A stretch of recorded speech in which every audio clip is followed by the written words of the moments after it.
This is episode number 146 of the Spycraft 101 podcast. My guest today is Patrick K. O'Donnell. Patrick is a combat historian who has covered the war in Fallujah, Iraq in 2004, where he was armed and participated in the battle alongside U.S. Marines. He is an expert on special operations units and irregular warfare. He's published 13 books so far on combat history, covering stories from the American Revolution, World War II, the Global War on Terror, and more. He's also the author of The Brenner Assignment, which I read before recording episode 90 of the podcast with Jack Chappell, the son of OSS Officer Howard Chappell, who was one of the primary subjects of Patrick's book. I invited Patrick onto the podcast today to discuss his newest book, The Unvanquished, the untold story of Lincoln's Special Forces, the manhunt for Mosby's Rangers, and the Shadow War that forged America's special operations. It's the story of some of the most fascinating figures from both sides of the American Civil War and how their contributions shaped that conflict and its aftermath. By the way, if you're looking for a way to get friends and family as interested in history as you are, or if you want to learn something new and unexpected every month, then make sure to check out History by Mail. Every month, History by Mail will send you reproductions of famous and influential historical documents from American history. Accompanying the documents themselves are articles which put them in the context of their times and help you understand the impact they had on the course of American life. The topics are widely varied, so you're always learning something new across themes that include historic inventions, American wars, and foreign diplomatic relations. I'm really enjoying my own subscription because it's opening my eyes to historic events I knew nothing about. For instance, one of the first packages I received contained a reproduction letter from Annie Oakley to President William McKinley, offering her services as a sharpshooter during the Spanish-American War of 1898. Who knew? I didn't. You can subscribe for yourself or gift a subscription at historybymail.com for as little as $6.50 a month. Just click the link in the show notes of this episode and use the discount code JUSTIN10 for a permanent 10% off your subscription. Patrick, thank you for taking the time to talk to me today. Oh, it's a pleasure. I'm glad to. Thank you for having me. Absolutely. I've been a huge fan of your work ever since I read The Brenner Assignment about 2 years ago now, and this really feels like a great opportunity for me. I did not expect to be able to interview you at any point, honestly. Oh, thanks. I appreciate you and what you've done with Spycraft 101. I've looked at some of the content. It's outstanding. Oh, wow. Well, thank you. I appreciate that a lot, believe me. So can you tell me how you chose this particular topic for the subject of your next book? I've written 13 books, and all 13 of the books that I've written have found me in one way or another. And in this case, I was driving around Northern Virginia, and I looked over to my right, and there was a pitted old sign that said the Grapewood Farm Engagement. And I immediately was curious, what was the Grapewood Farm Engagement? And the Grapewood Farm Engagement was the first time that John Singleton Mosby, the great partisan leader, had attacked a locomotive with a mountain howitzer. And this is a small gun that packed a punch, and they ambushed a train. They had to actually infiltrate behind Union lines. And they ambushed the train at Catlett Station.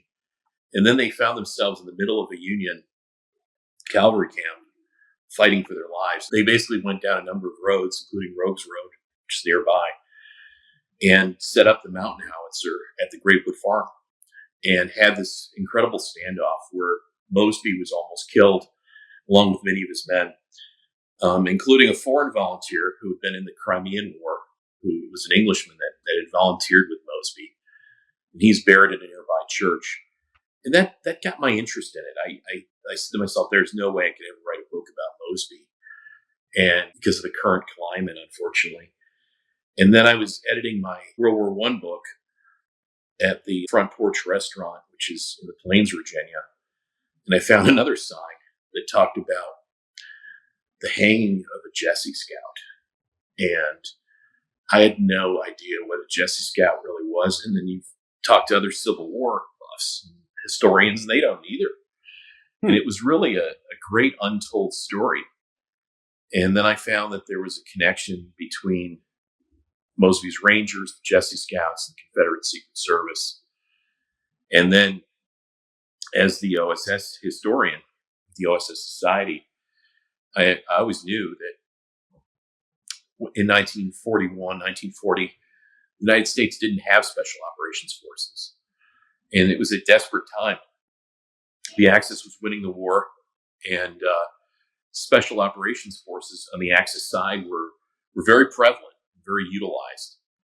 And America didn't possess forces. So it fell upon the shoulders of the OSS, or the Coordinator of Information at the time, to come up with something. And it would likely Donovan's idea himself to ask his researchers, some of the greatest historians in the United States, to look back at, what modern conflicts that we had where we employed irregular warfare or unconventional warfare. And the answer was the American Civil War. And with the units that they look back on were Mosby's Rangers, the Jesse Scouts, or Lincoln Special Forces, and the Confederate Secret Service. And my book tells that story for the first time, all three of those groups, and in particular, the untold story of the Jesse Scouts and Blazer Scouts, which are part of them. And I knew that was my story. After those signs had found me, or I had found them. And it's something I've always wanted to do. Spent 7 years working on this book. And every morning I was excited because I was learning something new. And there's a lot in this book that provides a different viewpoint on the American Civil War. It's the shadow war. It's the unconventional warfare. It's not only ambushing wagon trains, though. It's influencing the press. It's election interference.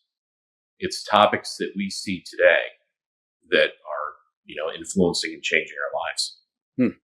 Absolutely. And, I'm really glad to hear you say that you learned so much that was unknown already, because I myself am not nearly as well read on the Civil War as I am on 20th century American history. So I was learning so much for the first time in the book. And I'm kind of glad to hear that any readers of the book will also be learning, no matter how much they've read I've in the had past. some great reviews of this book already by some of the most hardcore Civil War historians, especially those who are well-versed in unconventional warfare.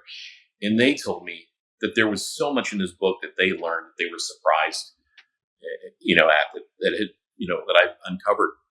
And that really made me, that was a thrilling Good. day to hear that. Yeah, I'm very glad to hear that. It's definitely reignited my interest in this. And like you said, you're able to drive past these places. I also live in the Northern Virginia area. And of course, I've always known that history is all around me in this area. There's no question of that. But seeing all of these raids happening in small towns that are just 5 miles up the road, 30-minute drive, something like that, it really brings it home that these are real people and real places, and not just a concept from another time, so to speak. Absolutely. That's one of the touchstones in my book is you can visit these places still, and it's history all around us. Much of Loudoun County is still, in many ways, untouched since the American Civil War. And the book in many ways, can be a driving tour of many of these sites. Everything from skirmish sites, the Grapewood Farm engagement, to the Hathaway House, where Mosby, not a few, maybe a week or two after the Grapewood Farm engagement, found himself surrounded in this house where he had met his wife, and surrounded by hundreds of federal soldiers, climbs out on the tree limb and hides behind the trunk of the tree as the Federals search the house and the grounds. They don't find Mosby, and then he slinks back into the warm arms of Mrs. Mosby. But the tree's still there, and the house is still there. And I mean, this is something. It's just incredible just to be able to go to walk through this history. It really is. And I bookmarked that site. I have a ton of historical bookmarks in Google Maps for any time I'm in the area, anywhere I travel, really. And I laid down so many of those while I was reading this book, and none of them are really that far from me. So I'll definitely be visiting a lot of these sites myself in the future. So you mentioned the Jesse Scouts a minute ago. Where did that name come from exactly? These were with the Union, correct? It is. This is a very unique group of individuals. It begins in 1861 in Missouri. And these men are under John Fremont's command, General John Fremont's command. And General Fremont is known as the Pathfinder. I mean, he's a great explorer of the American West. He's involved in the capture of California. But the Pathfinder, during his time of exploration in the American West, employed scouts very heavily. And they saved him from multiple encounters. And he utilized scouts, some with that Western experience, in Missouri, which was a cauldron. It was neighbor against neighbor. It was a disastrous place that was a cauldron of hate and violence. And these men were there to somehow quell it and then also counter it in some ways. And this is where these scouts kind of form. But it's Mrs. Fremont, Jessie, that captures the attention of the men. And they are very fond of her because she's an extraordinary woman. And one contemporary account would say she was the better man between Mr. Fremont or General Fremont and herself, because she was just an extraordinary woman. And they named themselves after her. And they're this small group of men, handpicked men, that were, in some cases, Western scouts that had, battled against the Native Americans, but also men that knew the frontier, rugged, resourceful. Their commanding officer, a guy by the name of Charles Carpenter, unfortunately had a dark side. Carpenter was extraordinary in many ways. He had infiltrated Fort Donelson in 1862, which was under Confederate control, exfiltrated. I mean, there's one story where he utilized the disguise of a woman to escape. He was a crack shot. He was very flamboyant in his dress, outside of his scouting activities. But he also had a problem with stealing anything that wasn't nailed down. The scouts would get a reputation of the lack of discipline, and it stemmed from Carpenter. And eventually he would be cashiered out of the Army for his activities, his illicit activities, and lying in some cases, and other things. And the scouts, it's here that they are kind of at a inflection point. They almost completely are snuffed out, even though they had done some really extraordinary things. But they get kind of reborn in another command under General Milroy. And he employs them to lead his army in the field. And this is where the scouts are very, very important. They're out front. And what makes them unique is that they are gathering tactical intelligence, utilizing it, and they're trained on how to gather that intelligence. But they're also wearing their enemy's uniform, and they're wearing Confederate uniforms. Mm-hmm. And this is what makes them fairly unique, and especially for the time. And eventually what would happen is the term Jessie Scout would be kind of a universal term to describe anybody that would wear a scout that would wear the enemy's uniform. But my book deals with this very specific group that had, suffered a lot of, they had been almost disbanded from Carpenter. They go into Milroy's command, and then they sort of do some very important things there in terms of leading his army. And their missions are very dangerous. I mean, what makes these guys unique is they have to master the fact that they're behind the lines, and they have to masquerade as whatever unit they are impersonating. And that includes, in many cases, these men were born in the South in one place or another, either in Western Virginia at the time. One of my main scouts was born in South Carolina. They mastered the dialect. They mastered sort of the trade craft that was needed to pass. But it didn't always work. And many of these men would die behind the lines. It's a reason why this book is largely an untold story, because most of these men never would survive the war. But they conduct some very dangerous missions, and the scouts then come under the command of a general by the name of Averill, who is a Democrat at the time. And he had basically had a mission or a series of commands that he did not do well at. He was kind of assigned to the backwater, if you will, of West Virginia. West Virginia becomes a state in the summer of 1863, and it becomes a state within the Union. And interestingly enough, it becomes a slave state. And it's here that Averell is thrust into command, and he has to take many of his men who are just foot soldiers and turn them into cavalry. But these foot soldiers and cavalry are need to be led through by the Jesse Scouts, and that's what he does. He arms them with, in some cases, the best weapon of the time, which is the Spencer repeating rifle, which is kind of like the machine gun of the Civil War. I mean, in most cases, men have muzzle-loading rifles that you can, well-trained or well-drilled man could maybe fire 4 shots in a minute. These weapons could be, 20 rounds, depending on how fast you pull the lever and load a round into the chamber. So it was an incredibly powerful weapon. And they were leading Averell's men, and they're leading them on raids. And the raids that they're leading on, West Virginia is kind of a state that it's a buffer state for the South, but it's where the North's, most of its supply lines run, either the railroads or the main roads. And they have to be protected in order to get goods from the Midwest, such as Ohio, into Virginia and Washington, D.C. and Maryland. And the supply lines are very brittle, and they have to be guarded. And it's, Averell that's launching offensive operations against the South supply lines, too. And they conduct a number of raids, which are really quite extraordinary. Hiking and riding through mountainous terrain in the winter, which just breaks men. Yeah, it's very hard for me to imagine. That's over 150 years ago now, and just the conditions that those guys were accustomed to. And I know that they were hardened in ways that modern people might not be. But I'm just, I question how they were able to accomplish a fraction of what they did during that time period.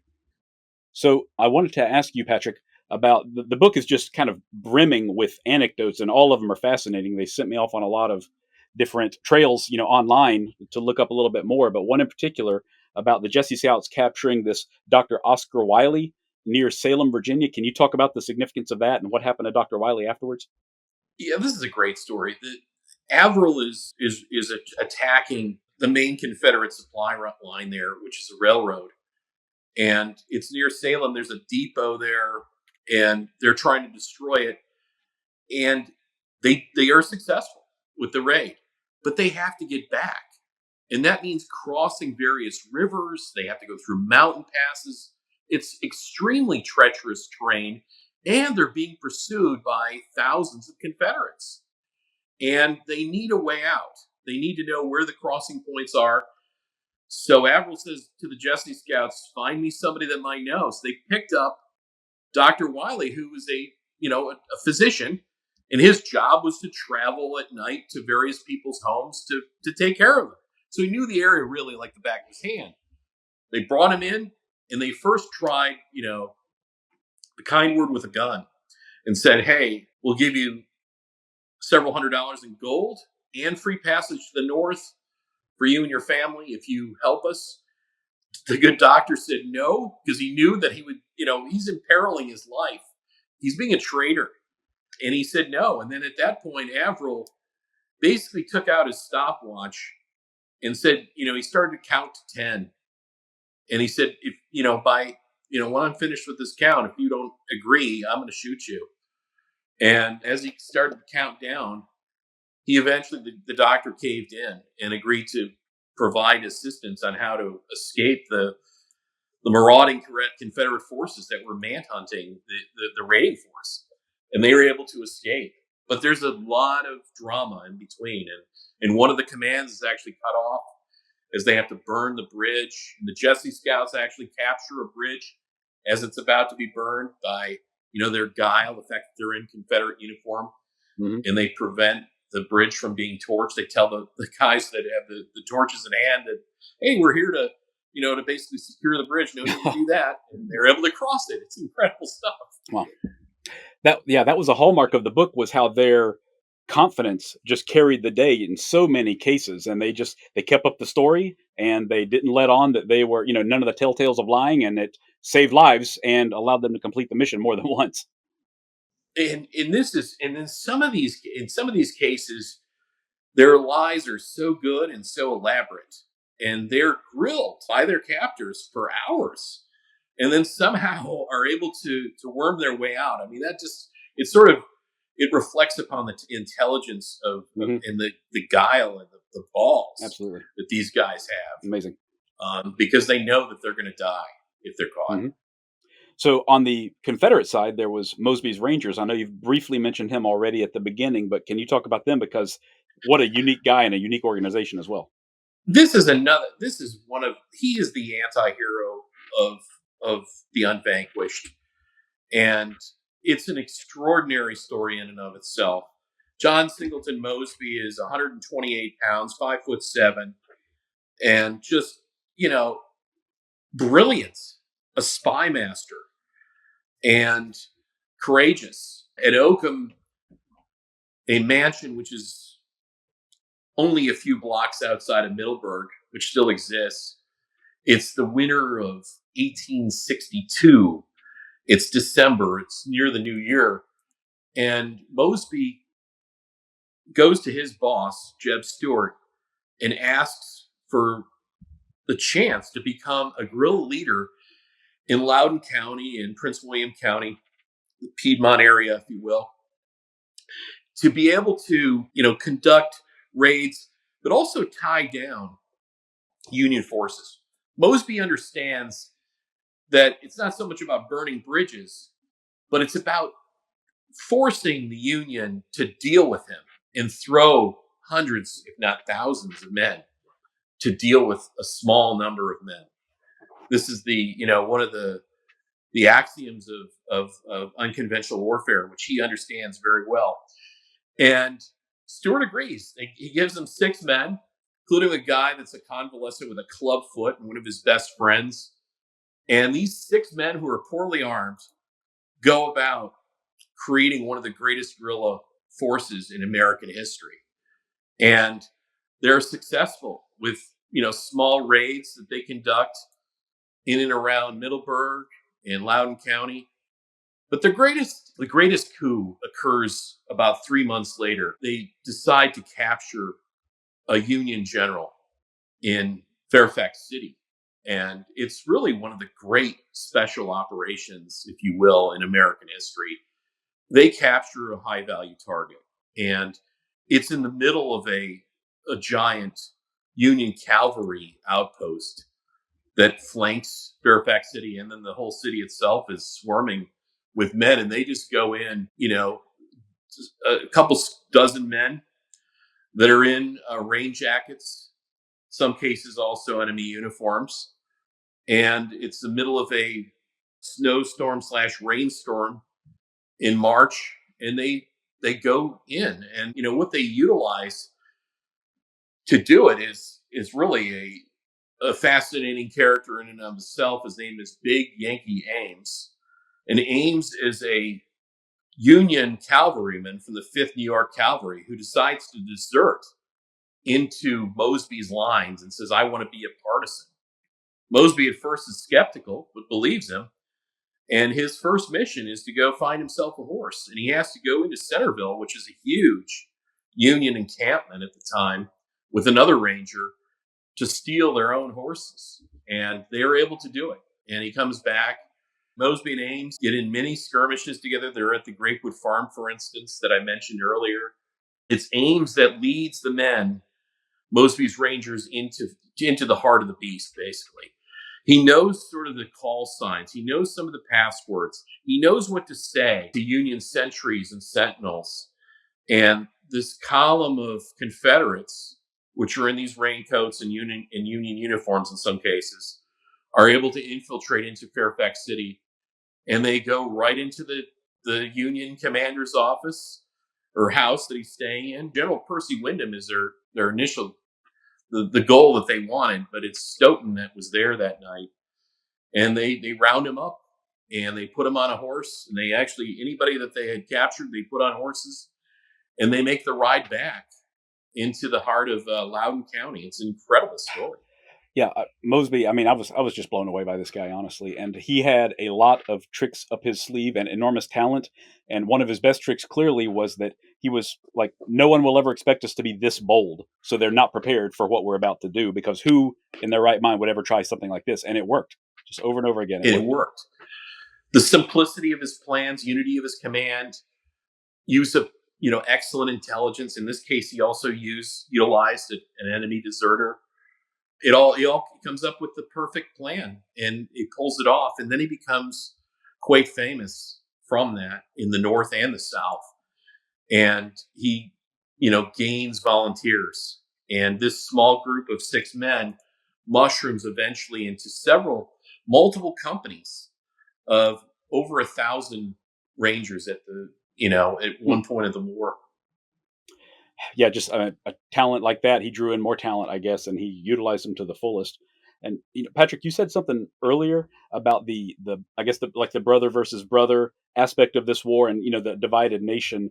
And I shouldn't be shocked by as much war history as I've read, but there's so much cruelty, but there was also a huge amount of compassion that appeared throughout the book. Really, I think that's one of the beauties of my, well, I should say, what I uncovered in this book was there was a lot of course, hatred and division, but then there was also these spots of humanity, and it occurs over and over. Mosby, for instance, was very much, he followed, in general, the rules of war. He didn't shoot prisoners and captured them. And then there's many cases where there's a very, heavily wounded at the Miskell's Farm, for instance, engagement, which is near the Potomac River, and they shot their way out of a massive force. They were overwhelmed by 2 to 1.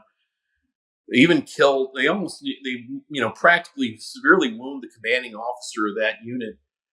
And Mosby makes sure that he's tended for, he's cared for. He eventually, survives the war, and they become friends afterwards. I think the one thing that's a great, aspect of the book is the human factor that's brought out in the fact that there was reconciliation and forgiveness, and just this human touch that it comes across in different places at different times, and it's a beautiful thing. And one of your questions you mentioned about Paxton, who was in another raid. There was a Cole's Cavalry, which is a Union unit that was made up of Marylanders that were cavalry, that were all volunteers. They operated in, basically near the Maryland border and near Harper's Ferry. And they had a base at Loudoun Heights.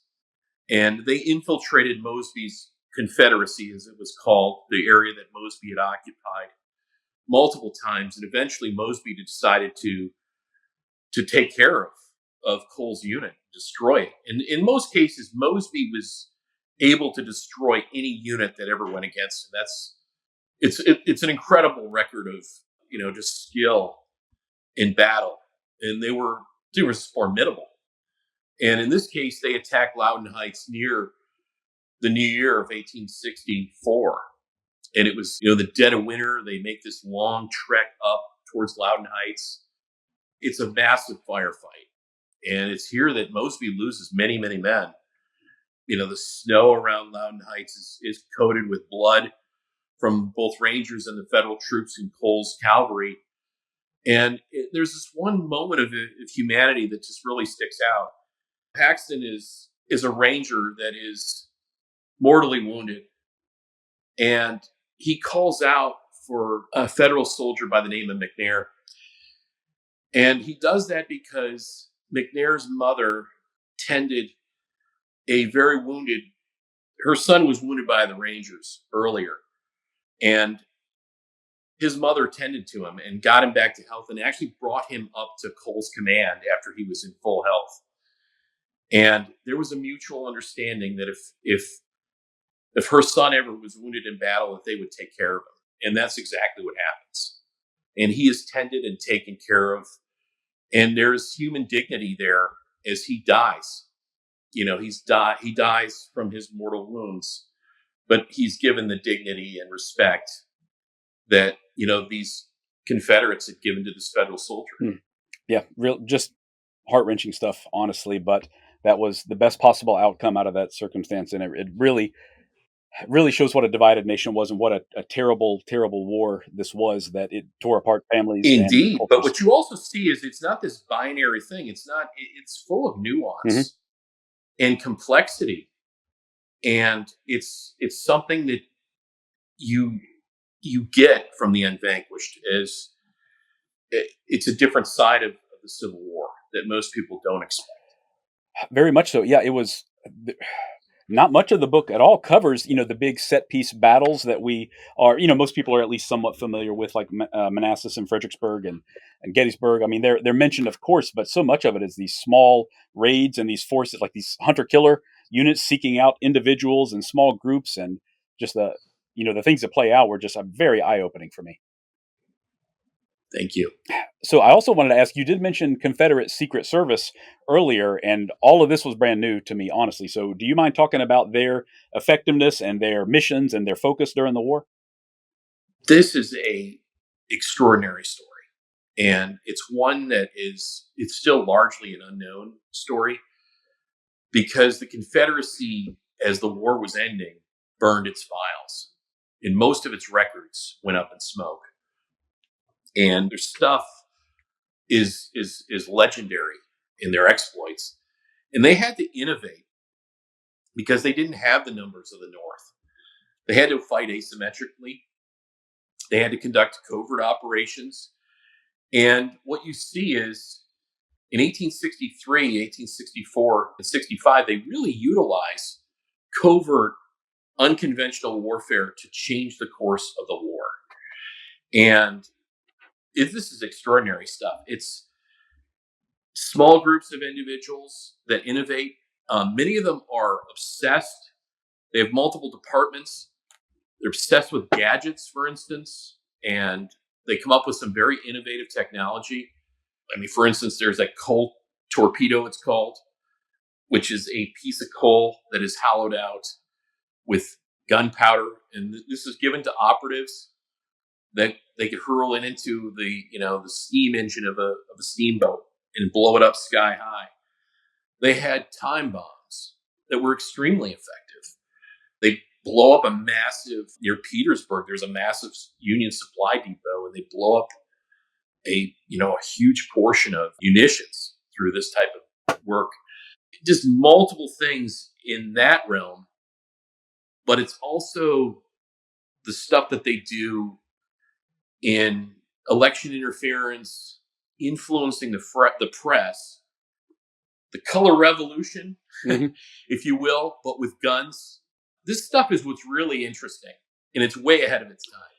Yeah, it's just covering just the full spectrum of possible operations out there, and I had no idea that they were capable of all of that. And they certainly had it seemed like a very outsized effect on the overall conduct of the war and the length of the war as well. What most people don't realize is the election of 1864 was very, very, very close. And Lincoln was absolutely convinced that he was going to lose the election, and he was right because the war was not going well for him at all.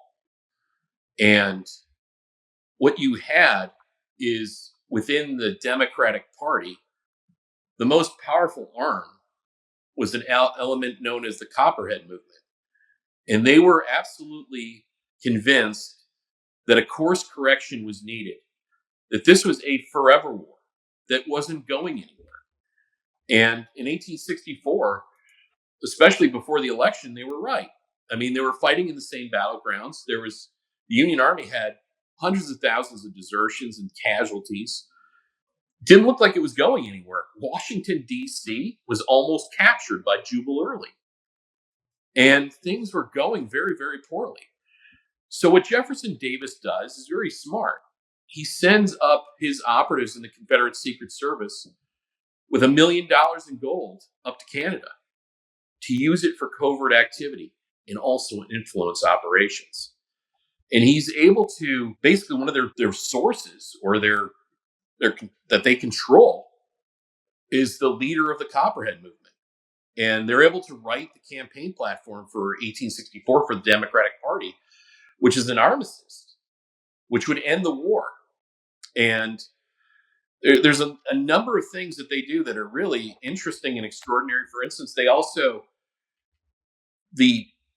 at the time, much of the press they were Democrats, and they were anti-war Democrats. They hated Lincoln, and they were sowing editors of these papers with money so that they would write articles about the Forever War and how useless and hopeless it was to basically sink Northern morale. And it was working. Incredible. And there's just a number of really interesting operations that I bring out. Along with that, there was also an insurrection that they had planned. The Copperhead Movement had an armed wing, and it was hundreds of thousands strong. And they were arming it behind the scenes with pistols and rifles. And they were prepared for the fire in the rear, which Lincoln was absolutely terrified of. It literally it was shipping thousands of troops into the Midwest to quell or potentially quell this fire in the rear that he feared so much. Yeah, just riveting stuff, Patrick. Really amazing work there. So I guess I want to talk about also, obviously, the plot against Lincoln, which I was not aware, and I guess many people were not aware, was a Confederate Secret Service plot as well. I thought that, of course, I realized that it was a conspiracy, but I thought that it was just a group of motivated individuals, and that goes to show how much I knew. This is a contentious point with some, but I focused on the operation to kidnap the president of the United States. And this was very, very clearly a Confederate Secret Service operation. And I present all the evidence that I can out there about how John Wilkes Booth, for instance, goes to Montreal multiple times. He's paid for by the Secret Service.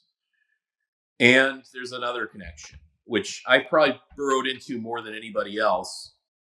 And that is one of his main operatives was a ranger by the name of Lewis Powell. Mm. And, there's this, in many ways, they act like Lewis Powell just deserts from Mosby's command and suddenly finds himself up there with John Wilkes Booth, just miraculously. But if you trace the whole story, it's the Confederate Secret Service is handling him the entire time. And John Surratt and many others. You have the French woman. I mean, there's amazingly epic stuff in here. Yeah. The French woman is, her husband is a Confederate veteran that is fighting in the battlefields, and she's just had enough.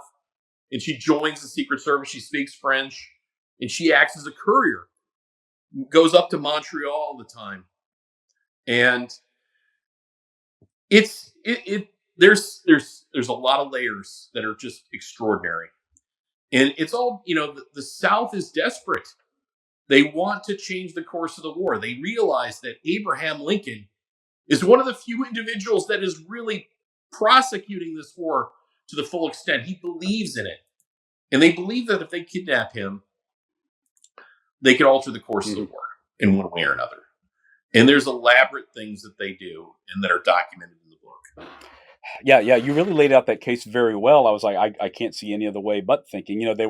The operatives were all winding up in the same hotels and that sort of thing, the same houses and all that. Like, this is not a coincidence. It's not this story that Booth just, has these random guys that meet in Washington and then they suddenly decide to do it. No, This is a long drawn out plan that, as Booth in his testimony, there's multiple, sources that say there were hundreds of people involved in this. And it's not just his little gang at all. Yeah, just crazy stuff. Everybody's got to read it for sure to get the full story there. But I came away certainly convinced of exactly what you are putting out in the book there. So, Patrick, I think everybody listening, regardless of how much they've read about the war, they do know how it ended in a Union victory, of course. So can you talk about how the war ended specifically like for Mosby's Rangers, for example? Sure. The war is it drags on for the Rangers to some degree. They are involved in the kidnapping as well, which I bring out, and in multiple ways. And they're one of the last units to really they never surrender. And if you go, for instance, if you go to these places, you can go to Marshall, Virginia. There's a middle school with some baseball fields. And it's there that, after Lee surrenders, several weeks after, that Mosby disbands his command in that field. There's a lot of, even though Mosby still sort of operates for several more weeks after that, and he's a fugitive, turns himself in right around the end of the Lincoln conspiracy trials. And then there's really an extraordinary story here, too. It's about forgiveness and reconciliation. Mrs. Mosby writes to General Grant that, they're constantly hunting my husband. They're harassing him. Is there anything you can do about it? And through that, Grant and Mosby become best friends. And that doesn't sit well with many of the Rangers. They look at it as a betrayal. Mm-hmm. And Mosby becomes a Republican after the war. He becomes Grant's campaign manager in Virginia. One of my favorite lines from Mosby is, "Hell is being a Republican in Virginia." And he means it, because he's literally almost assassinated in Warrenton, where he, starts a law practice by somebody. He becomes really a fascinating character. He serves with the State Department overseas. He becomes, an ambassador to China. He helps women who are being smuggled into the United States, prevents a lot of that stuff, human bondage, human smuggling. And even befriends a young George Patton. Wow. And, it's possible that, some of that maneuver warfare that Patton knew so well comes from the Great Ghost. My gosh. Hadn't even considered that possibility. What a guy. He certainly left his mark on the nation and the world, in a sense. Absolutely. But he's a mysterious character. And I think that's what makes him so interesting. Never drinks. He likes the bean, as one of his men say. He drinks only coffee and the good stuff. It's not some sort of fake coffee, ersatz coffee that was going around. But yeah, he's also a spy master that would never reveal his secrets. Mm-hmm. And only a few men would ever know really what was going on. Completely mysterious figure, which makes him interesting. Yeah, no doubt about it. I love mysterious figures. Obviously, I think that goes without saying, but he's one of the best I've read in quite some time. And I can't imagine that anybody would have put this story better together than you have, Patrick. So, hats off to you for writing this, because I thoroughly enjoyed this book, honestly.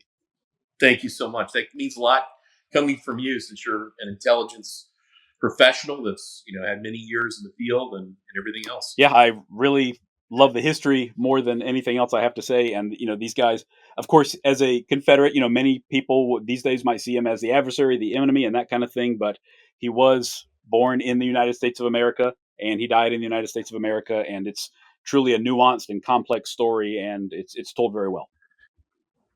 Thank you so much. And then what you see is that, much of their legacy, the tradecraft that they helped pioneer, is still with us to this day and still impacts us. Yeah, just like you mentioned, OSS taking some real useful cues from these organizations that were, 80 years behind them at that time, just like the OSS is around 80 years behind us at this point, but they learned well from their forefathers in a very real way. Absolutely. Quite a story. So for all of you out there, the book is going to be out, I think, tomorrow. Is that right, Patrick? It's coming on May 7th. Is that correct? May 7th is publication day. I was very lucky to get to read it ahead of time, fortunately. Yeah, it's already been a bestseller. Oh, good. Oh, pre-orders are good. Awesome. That's great to hear. Yeah. So everyone out there, even before publication, a month before publication, in fact, twice, 2 or 3 times. Really? Wow. Yeah. Yeah. It's garnered so much interest. That's fantastic. That's been exciting. And it's gotten some great reviews. Good. Yeah. I have a pre-order as well. So I'm one of those number anyway. So I'll have my hardcover in hand very soon, which I'm certainly looking forward to. And for those of you who want to pick it up, you can find it very quickly after you hear this episode. Book title is The Unvanquished by Patrick K. O'Donnell. Cannot recommend it enough. even if you have not studied much of the Civil War as I have, you're going to learn a lot and you're going to enjoy every moment of it. I can promise you that. So, Patrick, what are you up to now? Do you have another book in the works already, or are you going to take a little break as this one's coming out? No, I don't really. I'm always writing multiple books at the Ah, same time, and in fact, I'm already a third of the way through my 14th book, which is a return. I can't get into the details, but it's a return to the American Revolution, okay. and it'll be available at the 250th anniversary of our country, and I'm excited for that. It also captures the story of an largely untold story of an elite unit as well. Just like the Unvanquished, it's not some sort of dry textbook. It puts you in the saddle or the boots of these men. It's narrative history that's very vibrant, very action Fantastic. but also very well sourced. Good. There's thousands of primary sources that are in there. You can trace that all back to where that all came from. And it took 7 years of deep research to get to that story.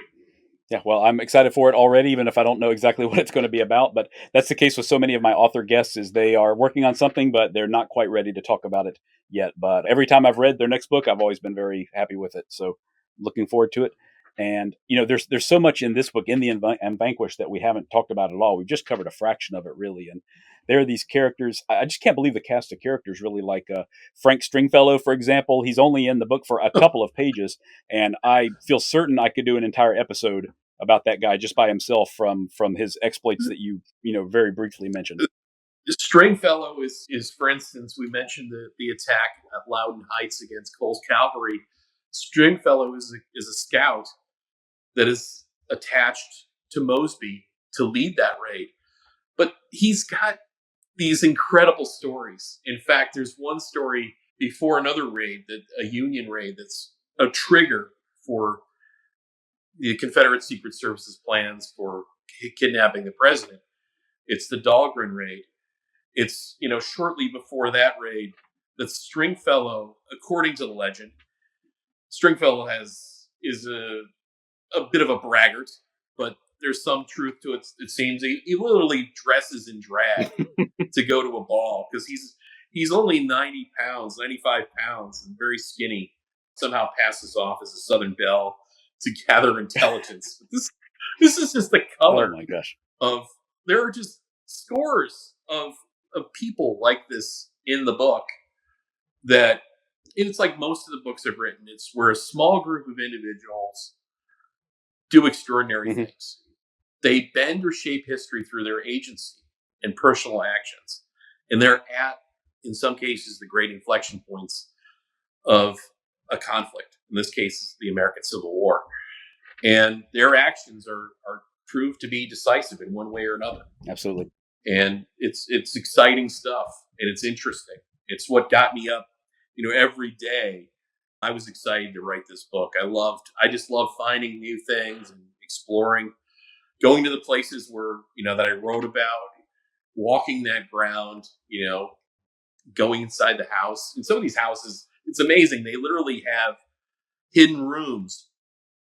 It was part of the tradecraft. They had to hide in these safe houses, and they had, woodworking became important because you had to literally build safe rooms behind, false doors and things like that, where these men would hide in these little cubby holes as the entire house was being torn upside down by federal troops. Mm-hmm. Yeah, I have one of those spots saved that you just mentioned. Is it Green Garden, I think? Green Garden. Yeah. I'm like, I got to go see that little spot that they had as a safe house there. It sounds fascinating. It's great. That mansion is beautiful. And then near there is this sort of idyllic. It's one of the mills that survived. And there's a small stream that runs by the mill. It's just beautiful country that just is worth visiting in your car. And it's something you can do in a couple days or, over a weekend or whenever. It's a great little outing with the family. Yeah, I'm really looking forward to it. Then you can stop in one of the vineyards, have a glass of wine. Yeah, absolutely. Great. Well, Patrick, I really appreciate your time. I'm looking forward to everything else that you've written. I've got quite a few I can pick up after this that are already published, of course. Maybe I'll have you back in a couple of years when the next book is out as well. Sure. Yeah, absolutely. It's been an honor and a pleasure to be on with you today. Thank you, Patrick. Take care. Thank you. If you're interested in more of Spycraft 101, look for my page on Instagram at Spycraft 101. You can also find more great articles on my website, spycraft101.com. Thank you all for listening, and I hope you'll stick around because there is lots more to come.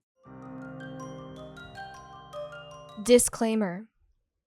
This podcast is for entertainment purposes only.